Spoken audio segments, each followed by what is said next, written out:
on how to get started using your Necksaviour. So when it arrives in the post, the first thing to do is to bend it 5 times in all 4 directions. So front to back on the black side, and then front to back, side to side on the white side.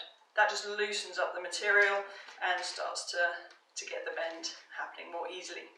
Now, as I mentioned, there is a white surface and a black surface. Having the white surface facing up and ultimately on the inside of the curve, that gives you a lighter stretch. Having the black side facing up and ultimately on the inside of the curve gives you a stronger stretch.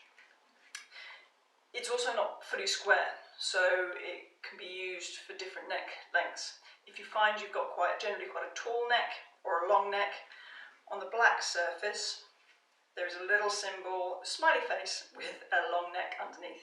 If that's upright, then it's in the long neck position.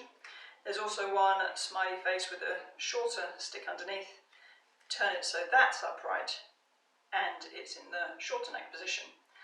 Try both, see which one suits you best. When you first start out using it, maybe use it for only 1 or 2 minutes at a time. Literally set a timer so you don't doze off, fall asleep, and then gradually build up a minute or so every day, up to a maximum of sort of 15 to 20 minutes at a time, just so you can get used to the feeling and you're gradually increasing the stretch that you're getting.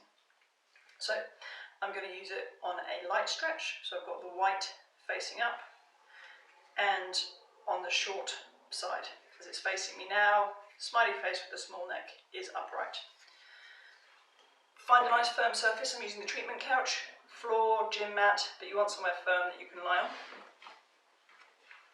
And then either using your hands, or you can use your hands against your chest or your legs, fold the Necksaviour in half. You're then going to place that behind your neck.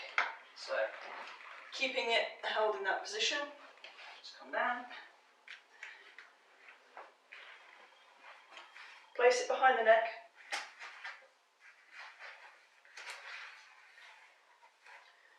So that one side is against the top of the shoulders and then it's tucked underneath the base of the skull. Make sure you're fully relaxed onto it before you let go, and you may need to play with the angle and position a little bit, turning the head left to right, up, down, just to make slight alterations until you're fully comfortable. Once it's in place, just simply relax and let the Necksaviour do its job.